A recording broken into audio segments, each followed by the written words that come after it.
Bideo honen bidez, funtzio kuadratikoak aztertzen jarraituko dugu. Eta horretarako, adierazpen orokorra aurkeztuko dizuet.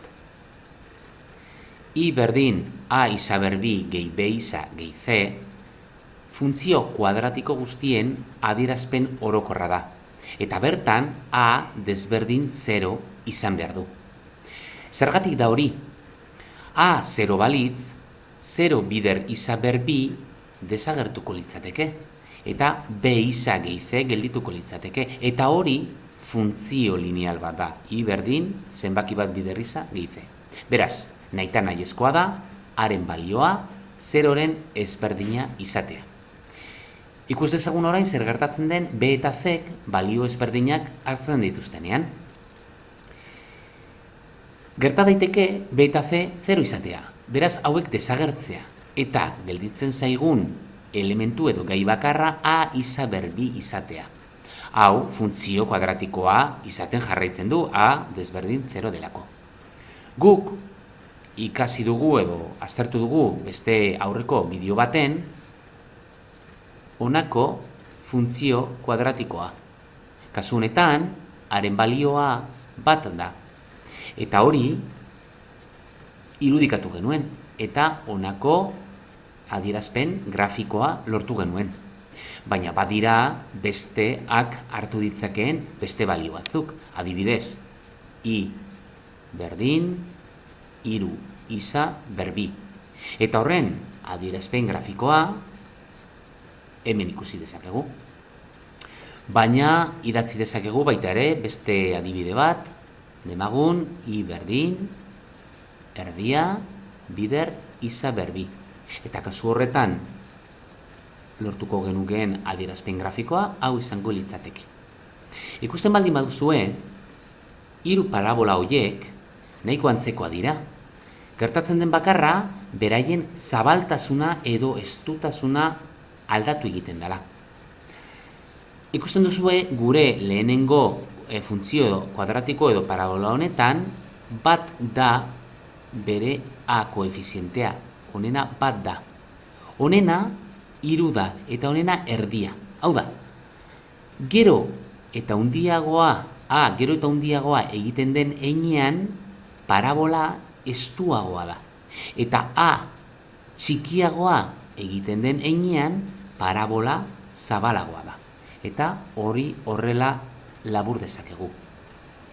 Haren balio absolutoa gero eta handiagoa baldin bada, parabola estuago egingo da. Eta haren balio absolutoa gero eta txikiagoa baldin bada, parabola zabalago egingo da. Oso importantea da balio absolutuaren kontzeptua. Hau da, guri interesatzen zaiguna da zenbaki hau neizta positibo edo negatibo izan bere balio absolutoa. Hemen minus 3 balitz, bere balio absolutoa 3 izango litzateke. Ikus dezagun orain, adierazpen orokorrak hartu dezakeen beste itxura bat. Adibidez, honako hau, I berdin A izakarratu gehi zenbaki bat. Eta jar dezagun adibide bat.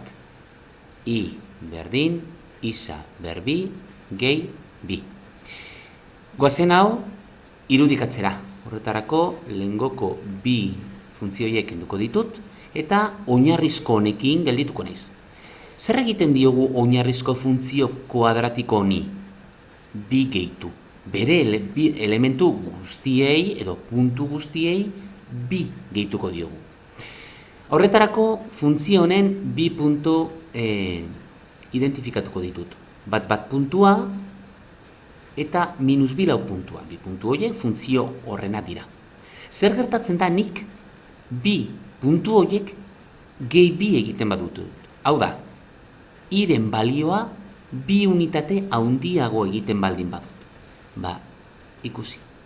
Bi lerro hauetan, puntu hori bi unitate igoko dut. Bi unitate igotzen baldin badut, hau lortuko dut. Eta beste puntu hau bi unitate gora egiten baldin badut, beste puntu hori lortuko dut. Horrela puntu guztiekin.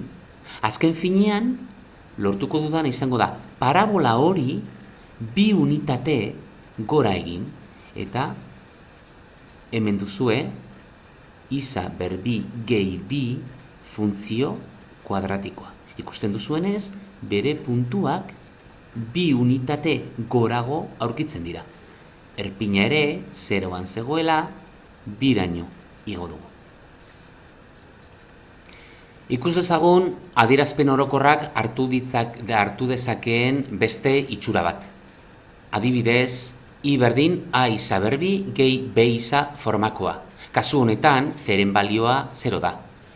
Jar dezagun adibide bat. Esaterako, I berdin minus isa berbi gehi hiru isa. Kasu honetan, funtzio hau marrazten baldin badugu, horretarako beste hemengo elementu guztiak kenduko ditut, hauek ezabatuko ditut, eta oinarrizko funtzioarekin geldituko naiz, erreferentzia bat izateko. Hau marrazten baldin badut, gure parabola berria, hau izango litzateke. Eta bia konparatzerakoan gauza bat nahiko argi ikusten da. Parabolaren adarrak lehen ikusitako guztiek gora begira zituzten. Kasu honetan aldiz, parabolaren adarrak bera begira daude. Eta hori zergatik gertatzen da. Haren balioa negatiboa delako. Haren balioa negatibo hartu dugu, beste kasu guztietan positiboa zen eta adarrak gora begira zeuden, baina negatiboa denean bera begira gelditzen dira. Fijatu zaitezte baita ere, hemen ja adierazpen hau duen funtzio kuadratiko batek bere erpina hemendik 0,0 puntutik aldendu egiten dela. Bai? Orduan, laburbiltzeko kasu honetan daukaguna. A 0 baino handiagoa bada, adarrak gora begira egongo dira.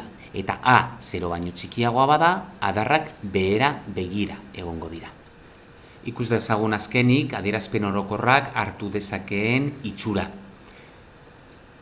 Kasu honetan, A, B eta C 0ren ezberdinak ere izan daitezke. Eta esaterako honako funtzioa idatziko dugu. Minus isa berbi, gehi hiru isa, ken lau. Kasu honetan, haren balioa minus bat, berena hiru eta C minus lau. Fijatzen baldin bazarete, haren zeinua negatiboa da. Beraz, funtzio kuadratiko honen adierazpen grafikoa parabola bat izango da, eta parabola horren adarrak bera begira egongo dira.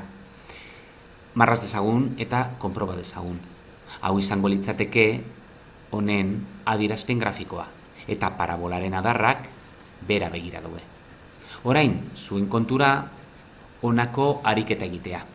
3 funtzio kuadratiko dituzue eta irudikatu behar dituzue gutxi gora bera.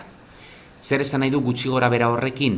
Hau badakizu irudikatzen aurreko bideo baten egin zenuten, eta hortik abiatuta honako hau egingo duzue, eta beste honetatik abiatuta 3 hau gehi 3 delako. Horretarako izan behar dituzue kontuan hemen emandako informazio eta azalpen hauek.